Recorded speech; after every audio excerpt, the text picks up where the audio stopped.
Uma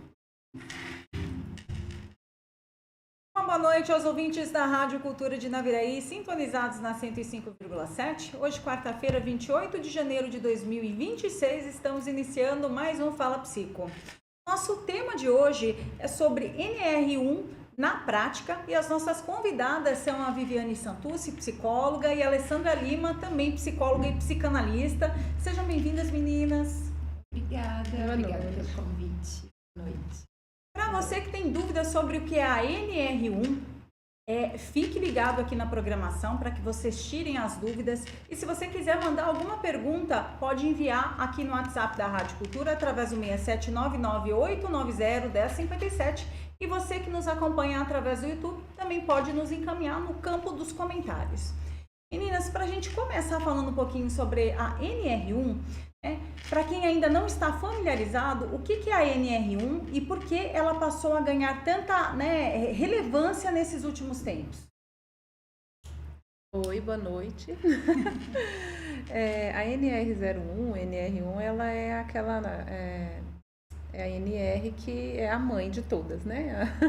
Que norteia ali alguns cuidados. E aí, a NR01, ela é importante porque ela traz agora, nessa atualização, além dos riscos físicos e químicos, o cuidado com a saúde, com os riscos psicossociais, que é a saúde mental do colaborador na empresa, né? Nas organizações. Então, por isso que tem se falado muito sobre essa atualização. Ela sempre existiu, a NR01 sempre existiu, mas antes ela focava mais assim nos riscos físicos e biológicos dentro da empresa. Então, é a empresa que precisa oferecer, por exemplo, o óculos de proteção, né, a bota ali para proteger o colaborador. Isso são os riscos físicos, riscos químicos e agora tem o risco psicossocial. Por isso que ela ganhou esse espaço aí na mídia, muita gente falando, porque agora precisa cuidar da saúde mental do funcionário, do colaborador. Isso mesmo. É isso. É cada vez mais evidente o quanto as pessoas vêm desenvolvendo doenças ocupacionais, né, inclusive voltadas para a questão da saúde mental, em decorrência a ambientes de trabalho, que muitas vezes não são tão saudáveis. E a NR, ela vem para fazer esse mapeamento do que é que precisa ser ajustado nos ambientes. É muito importante que as empresas estejam bem atentas. Antes ela é opcional e agora ela é obrigatória. A partir de maio, todas as empresas vão passar por ação do trabalho. Então, as empresas vão ter que implementar a NR na sua jornada. E os riscos psicossociais, eles são... A gente fala sobre o excesso de trabalho, as síndromes que vão aparecendo por conta do esgotamento mental, carga, demandas de ansiedade. Então, a empresa ela precisa olhar para esse colaborador de uma forma mais ampliada, né? Olhando para a saúde como um todo. Porque tem muitos fatores que impactam, né? Você citou a questão da jornada, o próprio relacionamento interpessoal, o assédio moral, tem muita coisa aí que muitas vezes não é falado, mas é essencial para que as empresas estejam atentas para fazer essas adequações, né? Quando a gente fala na NR1, o que mudou na prática em relação à saúde mental do trabalhador? A NR1, ela vem tirar essa questão da saúde mental da invisibilidade.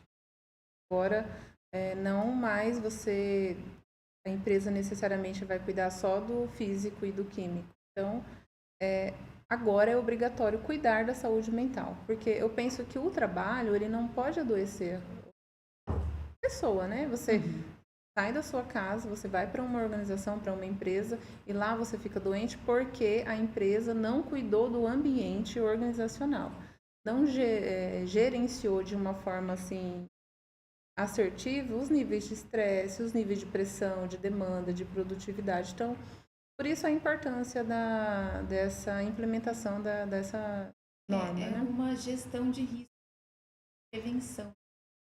Quando a gente faz o mapeamento, você identifica que naquele setor há um risco psicossocial. Então, naquele setor B, os níveis de estresse estão em excesso. Então, vai precisar fazer uma intervenção, um plano de ação, um acompanhamento para quê?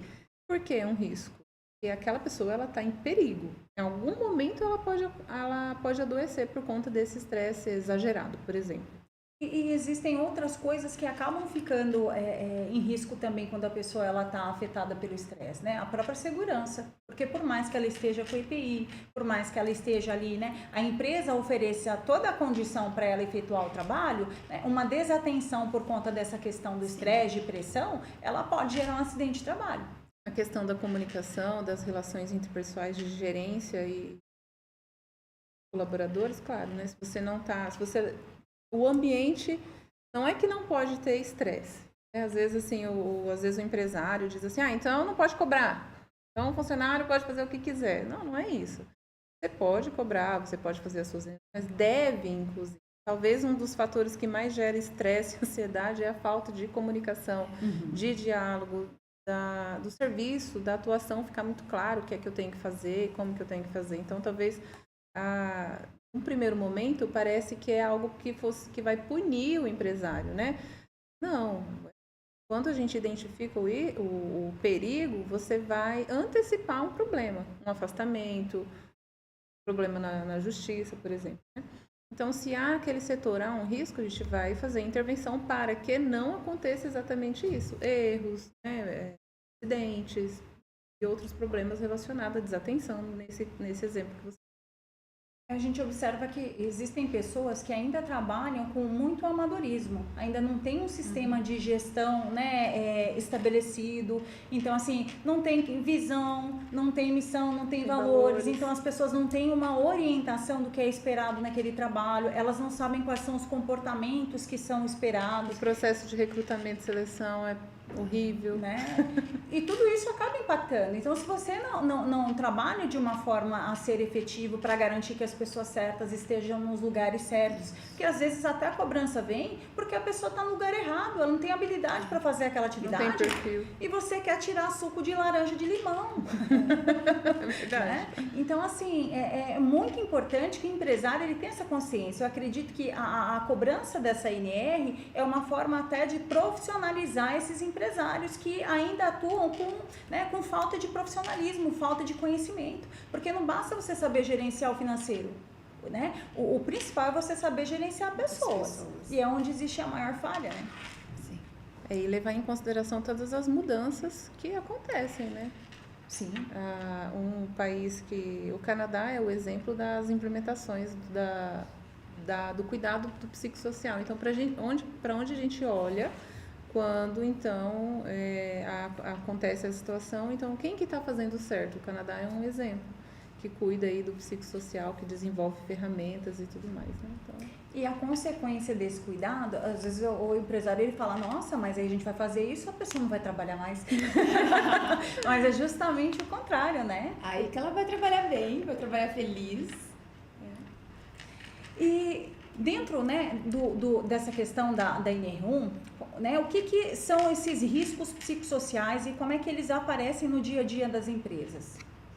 Os riscos, Dani, são aquilo que a gente comentou, né, agorinha, a pressão no trabalho, o assédio, a sobrecarga, demandas excessivas, a comunicação, a relação interpessoal no ambiente de trabalho, tudo isso pode estar relacionado aos riscos psicossociais.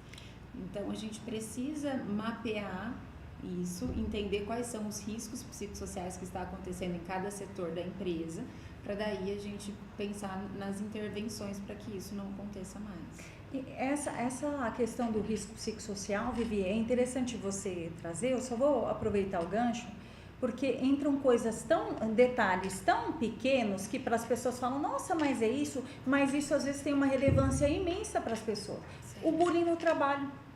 Quem tem empresa que não tem código de conduta, não tem orientação e é uma pessoa, né, perturbando a outra, às vezes com um apelido maldoso, com uma situação que ocorreu na vida da pessoa. E isso, assim, para quem tá brincando é legal, mas para aquela pessoa que tá em sofrimento, que ela tá naquela dor, isso não é legal. E as empresas muitas vezes não olham para isso, não intervêm porque elas não se sentem responsáveis por isso. Agora serão. Eu percebo assim, Dani, até então, as empresas que fazem avaliação de riscos psicossociais são algumas empresas que precisam das NRs, que é da 33, da 35, para trabalho em altura, confinamento, né, espaço fechado. Eu atendo essa demanda com a clínica do trabalho e eu percebo que a gente tem que fazer avaliação com testagem, é uma coisa um pouco mais minuciosa, é um trabalho mais delicado. Porque, por exemplo, se eu vou fazer uma avaliação de um eletricista, eu preciso confirmar que esse eletricista ele tem saúde mental, competência para estar lá em cima de um poste e não colocar o colega dele em risco, que ele tenha atenção suficiente para o trabalho que ele está fazendo, que ele não vai se jogar do poste e vai se matar, tentar um suicídio. Né? Então, as empresas que trabalham com riscos maiores, elas já estão mais adaptadas a fazer esse tipo de avaliação psicossocial. Só que agora isso ampliou. Então, todas as empresas precisam olhar para esses colaboradores para entender os riscos que tem naquela empresa.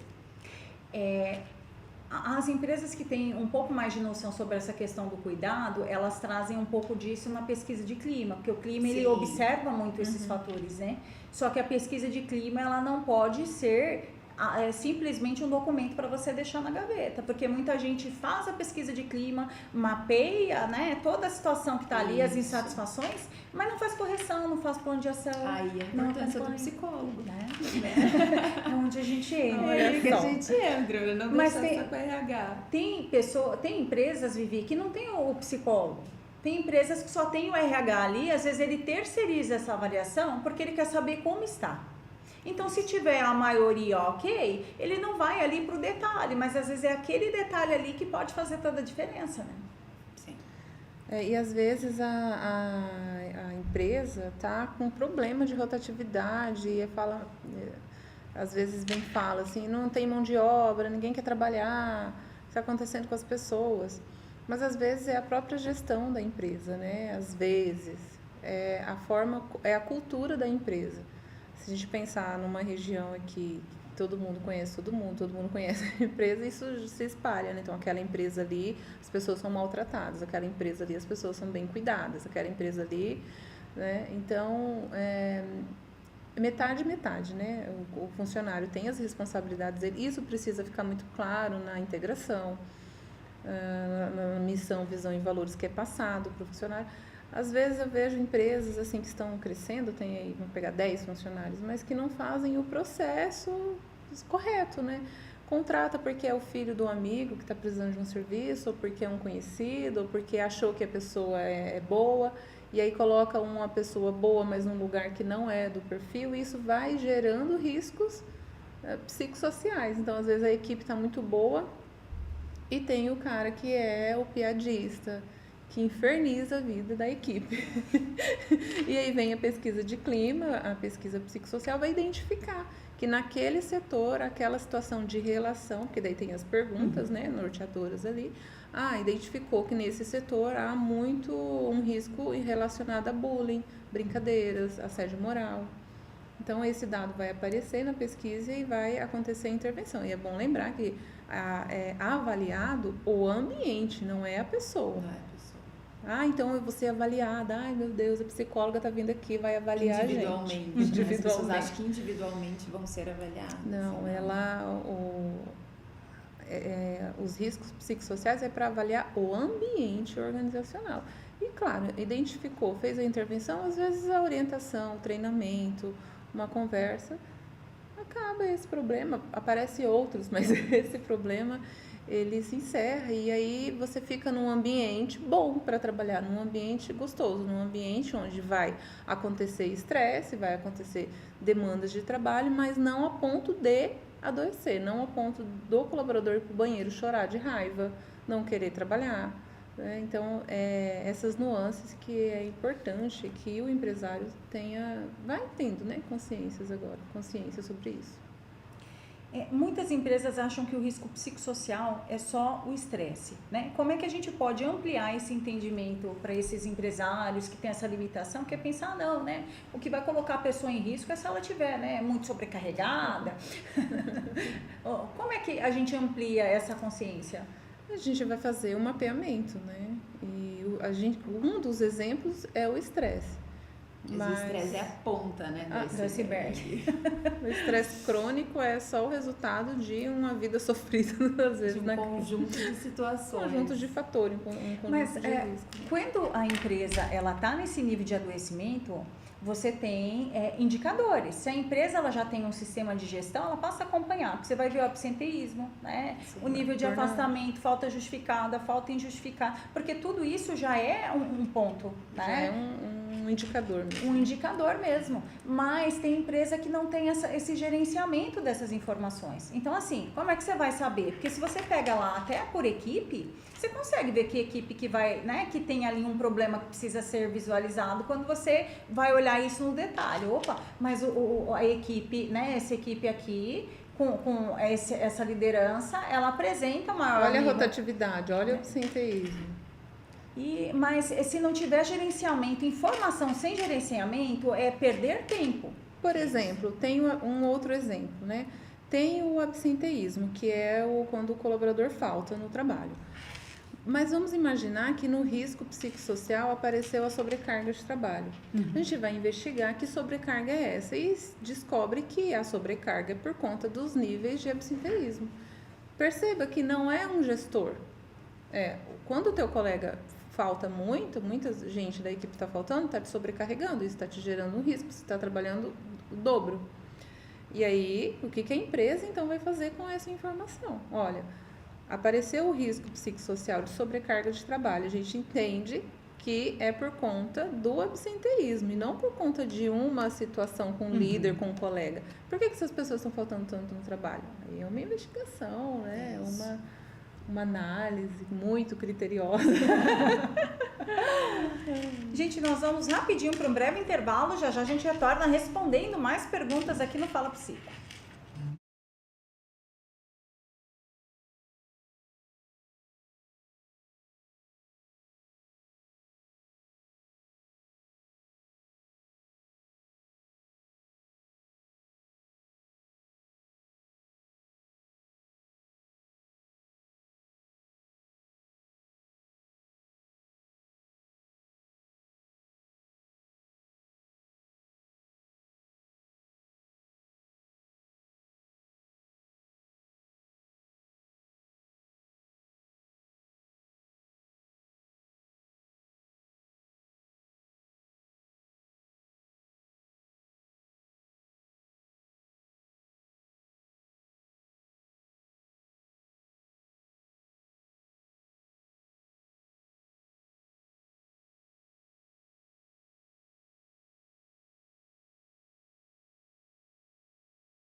De volta com o Fala Psico, nós temos aqui a Aninha que está nos acompanhando, desejando uma boa noite para vocês. Obrigada, Aninha, por você acompanhar o Fala Psico toda quarta-feira. Para você que tem alguma dúvida sobre esse tema NR1 na prática, você pode estar mandando a sua dúvida através do campo dos comentários no YouTube e também através do WhatsApp da Rádio Cultura, que é o 67 99890 1057. Dando continuidade aqui a esse tema, Viviane e Alessandra, quais são, os sinais mais comuns que indicam que o ambiente de trabalho está adoecendo emocionalmente o colaborador? A gente já até conversou um pouco sobre alguns pontos, né? O absenteísmo, né, o colaborador faltar repetidas vezes no trabalho, a apresentação de atestado, a rotatividade, a baixa produtividade, e tem acontecido um movimento que é o colaborador está no trabalho, mas é como se ele não estivesse, né? Tem até um nome de férias forçado, alguma coisa assim, é como se a pessoa ela está ali, mas ela não está produzindo. Por diversas questões, né? Às vezes uns níveis muito altos de estresse, não consegue dormir, não consegue descansar de situações por conta do trabalho. Porque às vezes, mas e se a pessoa tem um problema pessoal lá, o que o trabalho tem a ver com isso? A gente está falando do ambiente organizacional, e isso na pesquisa, no mapeamento, aparece que aquela situação emocional é por conta do trabalho. Então, assim, baixa produtividade, desânimo, choro constante, muita reclamação, muita rotatividade naquele setor, absenteísmo, muito atestado, é um indicador que alguma coisa está acontecendo. É importante, então, colocar os olhos sobre isso para tentar entender. A ansiedade, o burnout e a depressão, elas entram como risco ocupacional? E como é que a NR1 olha para isso? Burnout entra, né, como risco. Entra sim, ansiedade. Inclusive o burnout, ele já entra como uma doença ocupacional, né? Uma doença ocupacional. Então aparece lá no mapeamento índices altos de ansiedade, de estresse, vai aparecer. Até para o pessoal que está nos acompanhando, se vocês puderem falar um pouco dos sintomas, porque tem muita gente que muitas vezes chega no nível de esgotamento, mas ela não sabe o que ela tem, né? E aí ela tem dificuldade de procurar ajuda porque ela acha que é porque ela não está aguentando, porque ela está estressada, porque ela está cansada, e, né? Nesse sentido, e porque não tem muita noção do que é o burnout. Se vocês puderem até trazer o conceito do burnout para que eles possam... O burnout é uma síndrome que vem por conta do esgotamento, do excesso de trabalho, é o esgotamento mental. A pessoa não dá conta daquela carga, daquela sobrecarga, e ela começa a apresentar um conjunto de sintomas que inclui sintomas depressivos, isolamento social, irritabilidade, insônia. Muitas vezes acontece quando você gosta muito também daquilo que você faz, e aí você faz demais aquele trabalho e você não percebe, passa do ponto, mas aí o teu corpo começa a dar os sinais, né? E você começa a ter sintomas físicos que faz você ter crise de ansiedade, pensar em acordar na segunda de manhã para ir no trabalho já começa a ser doído, a pessoa não dá conta. Eu assisti uma palestra um tempo que uma psicóloga dizia que temos a síndrome do fantástico. Acabou o fantástico no domingo à noite, tocou aquela musiquinha, hora de dormir, que segunda-feira vai começar tudo de novo. Pronto, aquilo já pode ser um gatilho gigantesco para a pessoa que está com esgotamento no trabalho. E antes de chegar nesse nível de adoecimento, ela passou por níveis de estresse, de ansiedade, de crise, de choro em relação ao trabalho. Só de pensar no trabalho, sente emoções assim ambíguas, né, de amor e ódio em relação ao trabalho. Geralmente é porque gosta muito do que faz, como a Vivi falou, a pessoa gosta muito do trabalho e se dedica exaustivamente. Então, antes do burnout, você vai apresentando um conjunto de fatores, de sintomas, né? Então, crise de choro, pensamento suicida, não tem coragem de procurar um outro trabalho porque se sente responsável por aquilo que está acontecendo. Essa sensação de vazio, de perca, de choro constante, de estar engolindo, né? Engolindo o choro e aí depois... Uma autocobrança, porque daí você tem que dar conta. E é como se depois os níveis de estresse, né? Eu acho que primeiro os níveis de estresse, você não consegue mais descansar. Então você passa seu final de semana, você dorme o final de semana todo, mas a sensação é que você ainda continua cansado. É como se o corpo fosse um celular que você coloca para carregar, mas não carrega. E aí o símbolo do burnout é um fósforo um fósforo que queima, que ele se consome, né? Então o burnout ele faz com que o sujeito se consuma. Ele vai usar todas as energias psíquicas, físicas dele mesmo, né? Até chegar no apagão mental. Então antes de chegar nos níveis de burnout é importante ficar atento aos sinais e da sua relação com o trabalho, porque às vezes não é só, o trabalho é ruim, o chefe é ruim, a empresa é ruim, às vezes não, às vezes a empresa é muito boa, a liderança é boa e isso vai te levar à exaustão, porque é às vezes um ambiente bom e você vai se dedicar, né, e você vai se cobrar, enfim, então é individual também, cada pessoa vai sentir de uma forma, mas os níveis, assim, é mais ou menos isso, né, que é isso importante reflete ficar... muito em casa, né?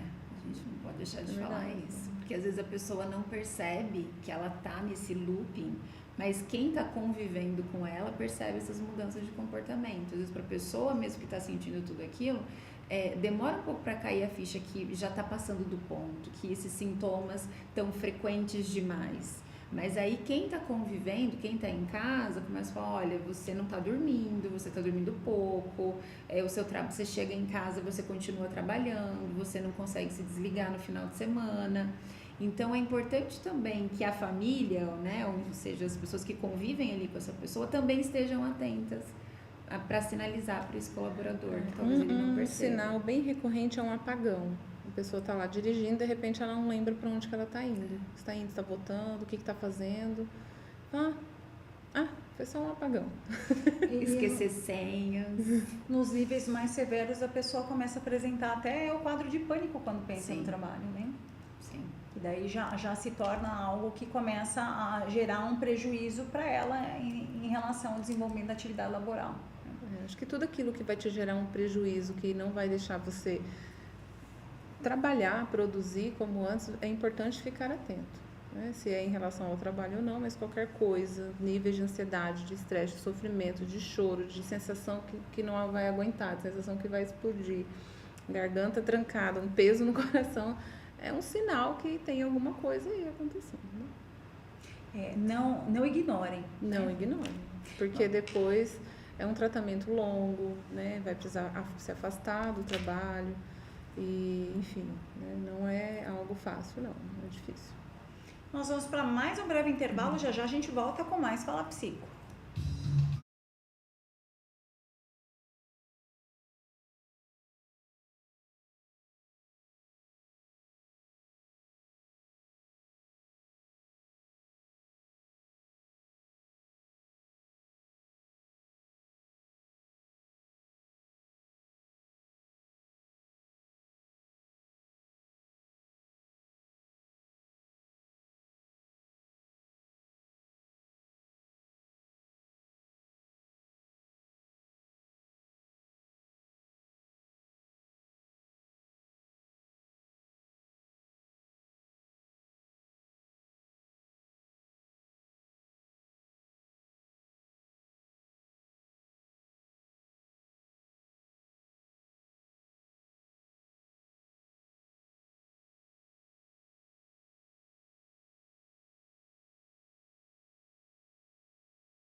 De volta com o Fala Psico. Para vocês que têm dúvidas sobre esse tema NR1 na prática, pode encaminhar através do WhatsApp da Rádio Cultura, que é o 67998901057.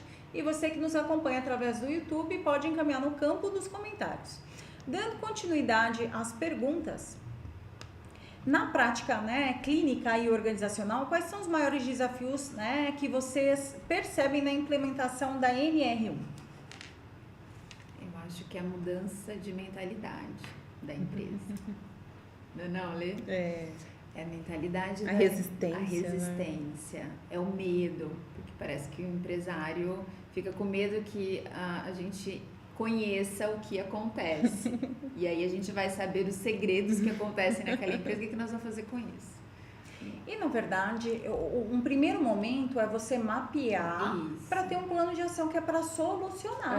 Não é para expor, não é para julgar, né? Mas as pessoas têm o medo da avaliação mesmo do tipo... Do julgamento. Vão falar que eu não sou bom naquilo que eu não sou um bom líder, né? Que eu não sou um bom empresário, que eu não estou olhando para as pessoas. Medo da crítica. Sim.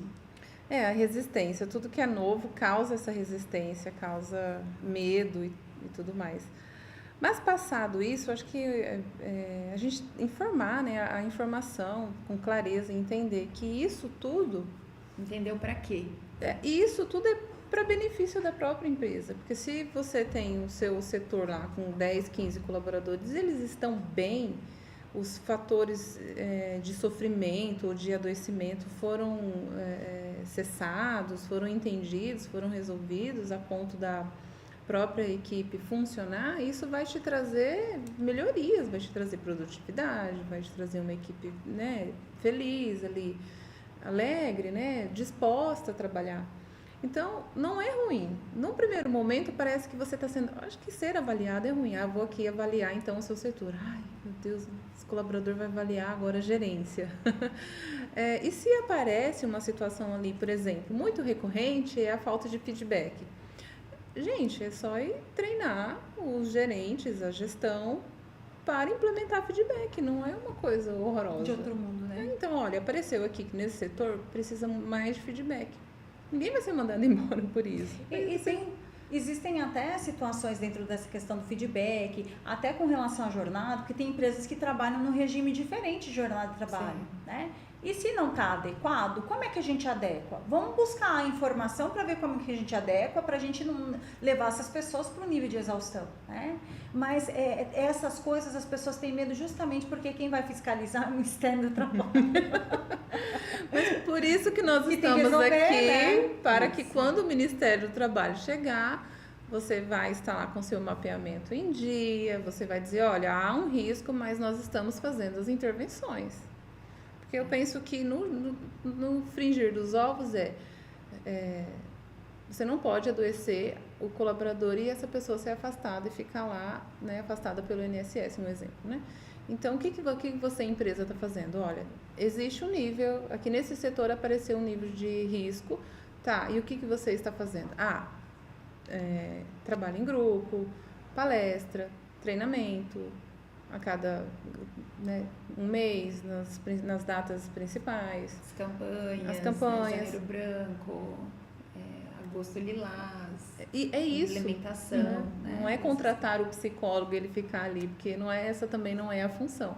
Mas aparecer um risco psicossocial, por exemplo. Aparecer um risco ali no setor de comunicação, feedback. E o que faz agora? Treina essas pessoas, treina os líderes, porque até para dar feedback existe uma técnica, existe uma ferramenta, existe um jeito certo de você dar o feedback para as pessoas. Para não virar assédio moral. Para não virar assédio moral, para não virar bullying, para não virar, né? Mas você sabe que o que eu mais percebo dentro das intervenções das empresas é que as pessoas já não conversam porque elas têm medo de falar. Porque elas não estão preparadas para a conversa, têm o receio de passar do ponto e não falam.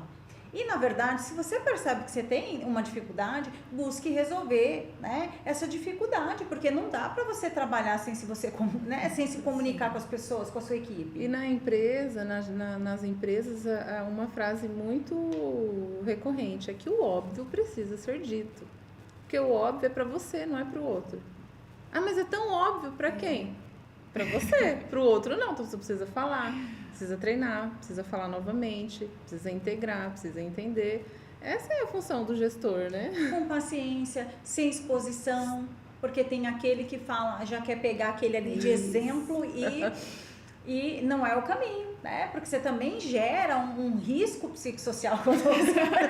Exatamente. A gente tem que tratar as pessoas com educação, com respeito, né? Com humanidade, não é porque é mais ou menos ou está num lugar outro que você vai falar de qualquer forma. Isso não é mais aceitável. Ninguém gosta de ser exposto. Né? Ninguém. Por quê? Porque você fica numa situação de constrangimento. Então, se você não gosta de ser constrangido, para que você vai constranger? chama, conversa, entende o que está acontecendo, né? E atua ali naquela situação, né? Faz um plano de ação para aquilo ali não acontecer de novo, mas assim, é com respeito às pessoas. Agora, a individualidade das pessoas, sim. Cada pessoa aprende de um jeito, entende de um jeito. É adequar, né, a comunicação. Tem uma pergunta da Maria Bispo, ela disse que no ambiente de trabalho tem pessoas que vivem reclamando do serviço, né, e estressado, não sabem agradecer pelo emprego, que isso deixa ela muito chateada todos os dias reclamando, que acaba se afetando também, e ela quer saber como é que ela pode lidar com esse, né, ambiente de queixas que ela está trabalhando. Olha, trabalhar com pessoa que reclama é difícil. É castigo, né? É um castigo, não sei o que você fez. Tô brincando. Bom, precisaria de mais informações, né? É colega de trabalho, é de outro setor, você é líder dessa pessoa, essa pessoa é o seu líder, né? Enfim. Mas uma conversa assim, amiga, né? Você reclama tanto, o que está acontecendo, né? É difícil porque não tem muita informação. Mas não pega pra você, né? Tenta sair, sai, toma um café, volta. Não reforça o comportamento, eu acho que isso é interessante. Às vezes você tá do lado do colega de trabalho e tem aquele minutinho do café e a pessoa tá ali reclamando e você vai reforçando sem perceber aquele comportamento. Eu diria assim, nossa, difícil, né? Voltar ali para minha sala. Mas, né? Depende, se é o seu líder, como que você vai falar? Né? E tem até formas mais diretas, porque se é um seu pode colega dizer... de trabalho, dizer, olha, se eu fosse você, se você está com esse problema, conversa com o líder, né, para ver o que ele pode fazer. Se isso está te incomodando tanto, conversa com ele. Se é com um colega de trabalho, vai lá e conversa com ela, tenta resolver. É tão ruim ficar num ambiente assim, né, com esse tipo de coisa, tenta conversar com ela para ver se melhora essa situação. Porque acaba que contamina mesmo. Sim, contamina. Se a pessoa tem abertura, eu acho que vale se falar. Você sabia que você está reclamando demais? Amiga, tá passando do ponto, dá uma diminuída. E reclamar é clamar de novo. Então, você só atrai coisa ruim. É péssimo. Então, sinaliza ou então devolve, diga para ela resolver com a pessoa que é responsável pelo problema. Porque a partir do momento onde você fecha a porta para aquele tipo de comportamento, isso também acaba, né, não fomentando que ela continue com aquilo ali, né? Pelo menos não com você. Ela pode fazer isso com outras pessoas, mas talvez com você ela vai pensar duas vezes. Por um limite, né, de uma forma assim, gentil, mas que também fique claro que isso tá te incomodando, né? Acho que falar é sempre a melhor solução, né? O melhor caminho. Assim. Falar sem perder a ternura. Tem a Lucivane, que ela mandou uma mensagem também. Ela disse que quando trabalham, né, em duas cozinheiras no setor de escola, e uma fica de atestado, mais de um mês, a outra fica sozinha cozinhando, cuidando dos utensílios, de toda a limpeza da cozinha, merenda escolar e das coisas que tem para fazer, né? E diz que elas deveremos a quem procurar, porque 8 horas trabalhadas é cansativo fisicamente e psicologicamente. Nessa condição do funcionalismo, porque acaba sendo funcionário público, né? Dentro mas desse ambiente. Vai chegar nesse setor também, né? Ainda não, mas chegará. Tá no STF sendo estudado ainda, né? Mas procura o diretor da escola, procura o setor responsável, né? O seu núcleo lá, deve ter, o seu setor. Seu superior, alguma coisa assim, a nutricionista da escola, o diretor da escola, que é o responsável, né? Procura o líder. Informa que você está numa sobrecarga, porque às vezes a pessoa está ali sozinha no período, mas tem um outro período que tem mais pessoas, pode ceder uma para vir para o período, né? Existe, né, voltando a falar sobre essa questão da NR na implementação das empresas, existe resistência das empresas e da onde vocês acham que vem a resistência? Nessas empresas que eu tenho atuado, não senti essas resistências, não. Talvez porque já é um trabalho contínuo de tempo, tem empresas assim que são super antenadas, né? Que bom aqui na nossa região, que bom que tem. Talvez elas precisem saber mais, assim. Acho que a gente estar aqui falando sobre isso é uma forma de de derrubar essa resistência, né? Eu não tive nenhuma situação assim que Também eu não. comentei e tal. Essas reclamações às vezes que aparecem do gestor é por não entender ou por achar que ele vai ser avaliado ou por ele entender que assim, então agora a pessoa tem os problemas pessoais dela, é o trabalho que causou? Não, existe um questionário, existe uma ferramenta técnica para identificar apenas o ambiente do trabalho. Então, às vezes tem esse desencontro de informação. Eu não senti nenhum tipo de resistência nas conversas ou que também tive. do RH, né? Porque quando a gente entra numa empresa, não aconteceu ainda comigo e com a Ali, a gente trabalha em equipe com algumas empresas, com parceria. Mas já ouvi de outras colegas que atuam nessa implementação também da NR1, de gestores de empresa se sentirem invadidos, porque o psicólogo está chegando, então é como se o psicólogo fosse tirar o papel dele. O gestor do RH, ele acha que ele dá conta de tudo. Então, não é só a pessoa fazer um formulário, identificar, né, fazer uma pesquisa de clima. E depois, e a intervenção? Esse gestor, ele não vai ter habilidade como psicólogo para desenvolver o trabalho. Então, eu percebo que algumas empresas podem ter essa vaidade, assim, do RH. E às vezes, a gente faz a pesquisa, faz o mapeamento e engaveta, não faz as intervenções. Identifica e não fazer nada. Como é feito Pra com quê? a pesquisa de clima, porque tem muita empresa que tem a rotina de fazer pesquisa de clima, mas sempre engavetada. Então você levanta ali os pontos, os desconfortos, né? Às vezes tem uma questão de insatisfação, até com relação à própria remuneração, isso aparece muito. Remuneração é carga de trabalho. Então, é comum. Então, não é nada que vai nos chamar a atenção pra gente achar, nossa, que empresa terrível, não paga bem os funcionários, porque assim, é normal que sempre a gente acha que merece ganhar mais, né? Só se for uma coisa assim, tiver muito gritante, muito fora do mercado, que a gente vai provocar a empresa, mas o contrário, a gente entende até que faz parte, né? Mas não faz nada, não tem nenhuma ação para dizer assim, não, vamos fazer isso, vamos fazer aquilo. Uma vez que você apresenta, parece que gera um desconforto, aquele desconforto, né? Ele não sai do papel, ele fala, não, nós vamos resolver isso daqui e ele vai para a gaveta. E o ano que vem tem de novo. E as queixas são as mesmas. E quando não piores, né? Ciclo. E aí faz para inglês ver, né? Faz ali um assunto, alguma coisa na integração. Às vezes tem empresa fazendo psicossocial na integração. O cara nem entrou ainda, né? Então... Não, tá tudo ótimo aqui, eu recebo bem, minha jornada tá ótima.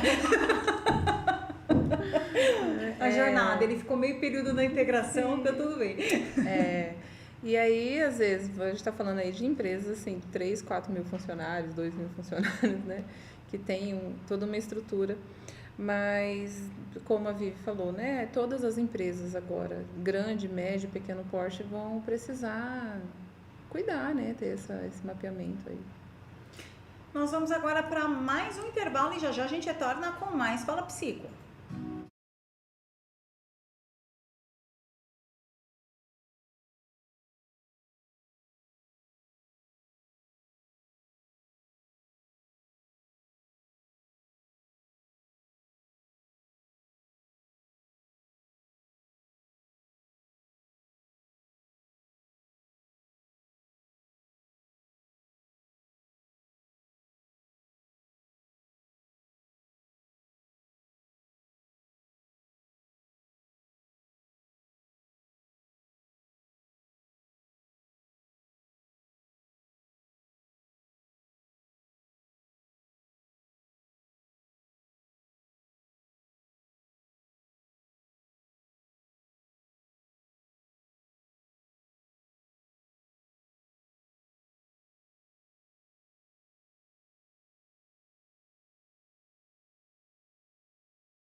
De volta com Fala Psico, nós temos aqui uma pergunta dos estúdios. Michele.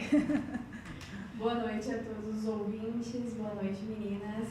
A minha pergunta é sobre quando vocês estão fazendo, né, o trabalho de vocês e vocês identificam que o funcionário tem algum problema emocional pessoal, né, que não é algo da empresa, não é algo do trabalho, do dia a dia ali. Como vocês se posicionam, o que vocês falam às vezes para o funcionário ou para o dono da empresa, né, se posicionar de alguma forma, como que funciona? A gente faz a orientação, fazemos a orientação para que o funcionário procure, né, tratamento, acompanhamento médico, psiquiátrico, psicológico e orienta também o supervisor, sem expor o colaborador, é claro, né, que aquele colaborador está passando por uma situação emocional e que é importante que ele procure ajuda, né? É importante ressaltar que o psicólogo na empresa, ele não é um psicólogo clínico, né? Às vezes, a psicóloga chegou! É muito legal ser recebido assim, mas a gente não faz psicologia clínica, né? O colaborador não fica sentadinho lá na sala contando as suas questões pessoais. O psicólogo na empresa, ele é trabalho coletivo, ele é uma escuta, claro, com um acolhimento, às vezes individual, porque, né, o sofrimento acontece em todas as áreas. Já ouvi colaboradores assim que está passando por um problema pessoal, familiar, de doença, claro, orientei, depois acompanhei, e aí, como que foi? Foi no médico, né? Fiz aquele acompanhamento como psicólogo organizacional, mas a gente indica, a gente orienta, a gente acompanha se aquela pessoa está em tratamento, está fazendo. Não é psicoterapia. Não é. E já aconteceu de alguém que tenha algo pessoal e acabar levando para o trabalho e acabar gerando um efeito manada? Já. Como? Sempre, inclusive. Já aconteceu. Aí a gente, se é uma empresa que, por exemplo, eu sou psicóloga organizacional e eu presto serviço para as empresas. Então, algumas empresas eu vou toda semana eu tô lá.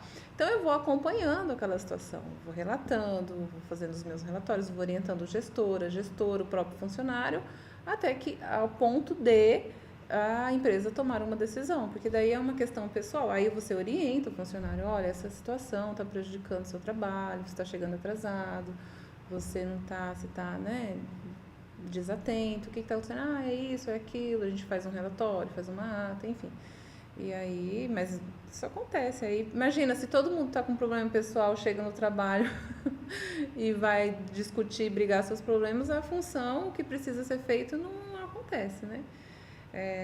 Por isso que é importante, desde o recrutamento e seleção, né? Você recrutar, você selecionar, passar por um processo para aquela pessoa ter minimamente suas capacidades cognitivas ali de autorregulação. E tem que ter todo um cuidado, né? Porque no início todo mundo quer ser aprovado para poder conseguir um emprego, né? Então fala o que espera Mas ser os falado. nossos olhos e ouvidos clínicos E aí pega. a importância da avaliação psicológica para Exatamente. você fazer uma contratação bem assertiva, porque às vezes a pessoa está te dizendo uma coisa na entrevista, mas quando a gente avalia através de testagem, os testes confirmam outra situação.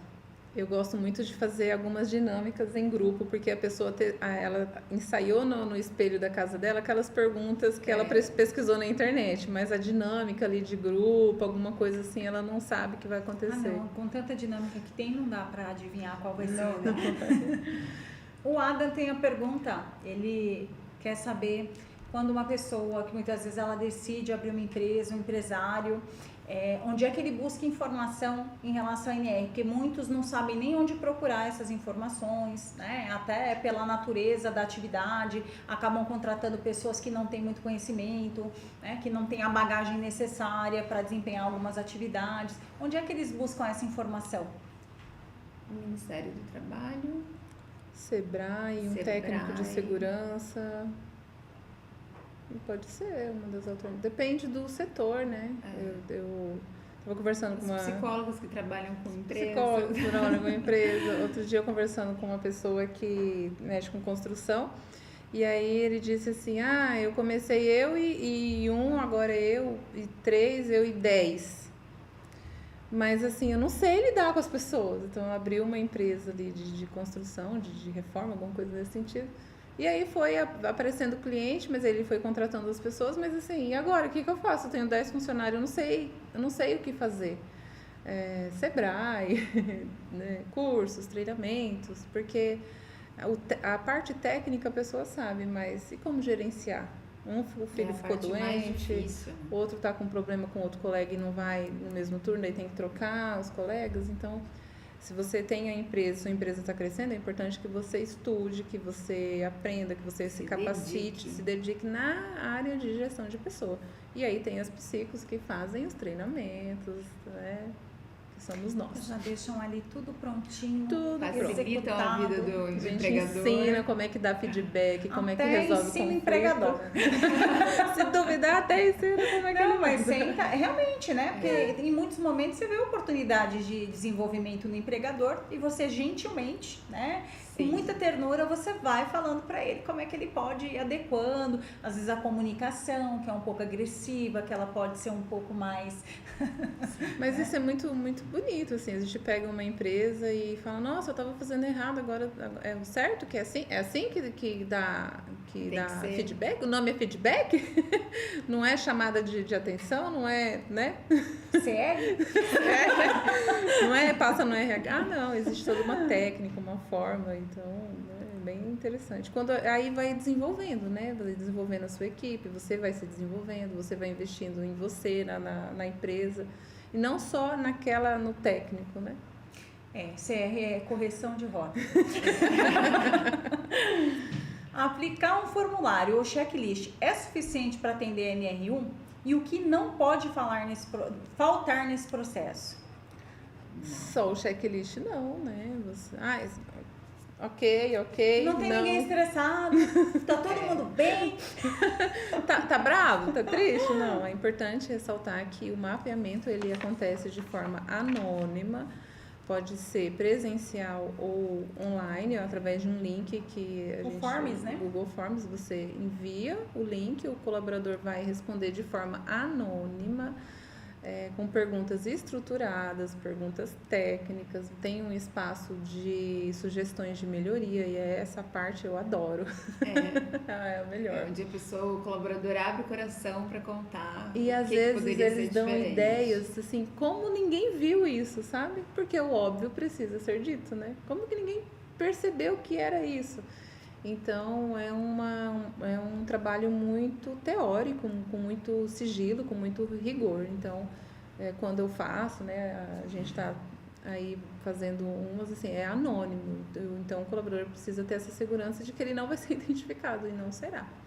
Exatamente para que ele fique à vontade para fazer as avaliações ali e responder as perguntas. E é importante que o empresário tenha essa consciência da importância desse sigilo. Porque muitas vezes aparece alguma coisa destoada, ele vem desesperado no psicólogo querendo o nome. Já sei quem escreveu isso. Quem escreveu isso daqui? Tenho certeza eu acho que foi fulano. Né? E na verdade, o teor não vai funcionar se as pessoas forem expostas. Isso. Porque se elas forem expostas, elas vão falar o que você quer ouvir e não vai ser mapeado nada. Então, para garantir que seja fidedigno, precisa ter o sigilo. Né? O objetivo não é saber quem falou, mas é saber qual é o problema que precisa ser resolvido. E se o gestor está com dificuldade de receber um feedback negativo, é importante procurar uma psicoterapia. Fica, deixa. Exatamente. Meninas, se vocês pudessem deixar uma mensagem, né, para as empresas que ainda não começaram a olhar para essa NR1 com seriedade, qual seria? Eu digo que cuidar da saúde mental é extremamente importante, não é luxo. Colaborador que tem equipe feliz, ele prospera mais. Então, é um investimento que precisa ser feito, que vale a pena. E acho que é isso. Eu penso que o colaborador, o funcionário, ele deve ser o cliente mais bem tratado de uma organização, de uma empresa, né?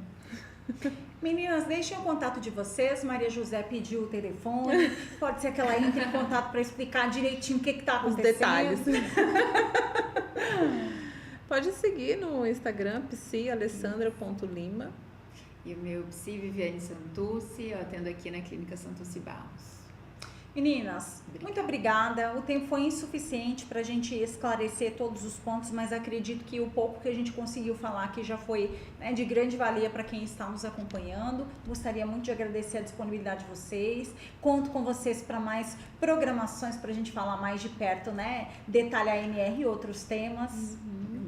Obrigada pelo convite. Boa noite, pessoal. Obrigada pelo espaço, boa noite, até a próxima. Até a próxima. Para você que nos acompanha através do YouTube, muito obrigada. E vocês que nos acompanham através da Rádio Cultura, semana que vem nos vemos novamente. Uma boa noite, obrigada Michele e Ana pelo suporte.